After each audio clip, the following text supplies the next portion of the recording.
Assalamualaikum dan selamat sejahtera. Kembali lagi di channel Cikgu Hasifah Aiking. Di video kali ini, Cikgu akan berkongsi dengan subjek Matematik Tingkatan 3 KSSM bab 6 Sudut dan Tangen bagi bulatan standard kandungan 6.3 Tangen kepada bulatan. Standard pembelajaran 6.3.1 iaitu pelajar dapat mengenal dan memerihalkan tangen kepada bulatan. Tangen kepada bulatan, bulatan merupakan satu bentuk yang unik dan mempunyai banyak ciri yang istimewa. Dalam gambar raja di sebelah, titik T pada roda hanya akan menyentuh jalan raya sekali dalam satu pusingan penuh. Jalan raya ni, lurus ni, jalan raya berfungsi sebagai tangen kepada roda yang berbentuk bulat. Manakala titik T ini ialah titik ketangenan. Apabila titik T menyentuh jalan raya. Jalan raya ini merupakan tangen, garis lurus. So, titik T itu roda yang menyentuh jalan raya. So, itu adalah dipanggil titik ketangenan. Di dalam raja di sebelah, garis lurus PQ. Ini garis lurus PQ ini dan RS ini, masing-masing menyentuh bulatan, pada satu titik sahaja, iaitu titik X dan titik Y. Nampak garis lurus RS ini, dia hanya menyentuh bulatan ini hanya pada satu titik. Begitu juga garis lurus PQ ini menyentuh bulatan hanya pada satu titik, iaitu titik X. Sementara garis lurus UV ini, UV melalui titik A dan titik B. Ada dua titik yang menyentuh bulatan pada dua titik. So, maka PQ dan RS ini adalah tangen kepada bulatan. Syarat tangen kepada bulatan iaitu hanya menyentuh satu titik pada bulatan.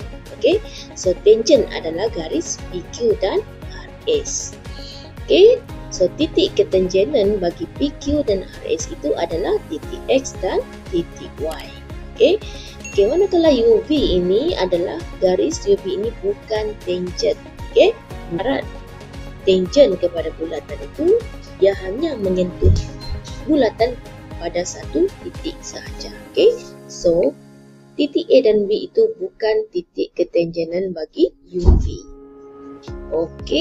So di sini tangen kepada bulatan ialah suatu garis lurus yang menyentuh bulatan tersebut pada satu titik sahaja. Titik sentuhan di antara tangen dengan bulatan ialah titik ketangenan. Yang ini X dan Y ini adalah titik ketangenan. Kita lihat uji minda 6.3a.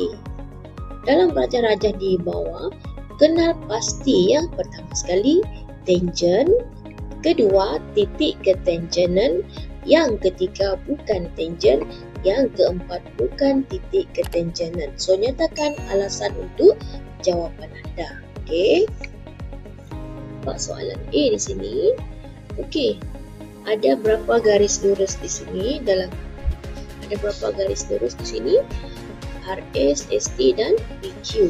So, tangen adalah tadi kita tengok tadi jalan raya tu, jalan raya, roda tu, roda ni, roda kereta ni, dia hanya menyentuh jalan raya. Jalan raya itu adalah garis lurus, menyentuh hanya pada satu titik. Hanya pada satu titik. So, di sini garis lurus itu yang merupakan tangen dalam bulatan ini adalah RS dan ST. Nampak Kerana garis lurus ini hanya menyentuh bulatan pada satu titik. Titik ketangenan. So kita tahu tadi tangen adalah RS dan ST. So titik ketangenannya adalah X dan Y. So jawapannya X dan Y. So garis lurus yang bukan tangen adalah PQ, kerana melalui dua titik pada bulatan.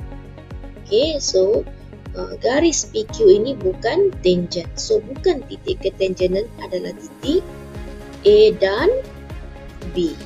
Okay, kita lihat pula soalan B ini. Okay, kita tengok tangent. Okay, tengok ada garis lurus BD, okay, BF dan BC. Ada 3 garis lurus ini. Garis lurus yang menyentuh bulatan hanya pada satu titik. So manakah garis lurus tersebut? Okay, kita lihat sini ya.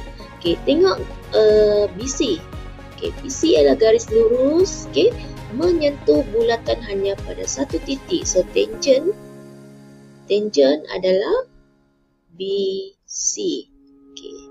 Okay, kita cari lagi. Okay, adakah BF ini tangent kepada bulatan?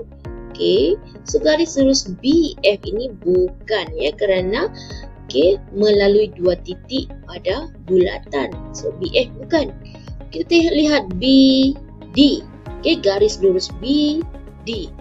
Okay, dia hanya menyentuh bulatan hanya pada satu titik sahaja. So tangent kepada bulatan adalah BC dan BD.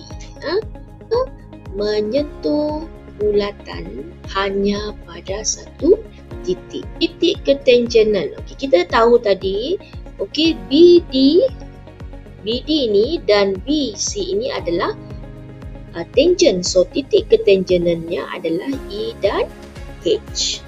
Okay, so mana pula garis yang bukan tangent? Garis bukan tangent tadi adalah BF. Kenapa? Sebab BF, okay, garis BF ini melalui bulatan dengan 2 titik. Okay, melalui 2 titik pada bulatan. Bukan titik ketanjenan adalah titik F dan titik G. Jumpa lagi di video yang akan datang.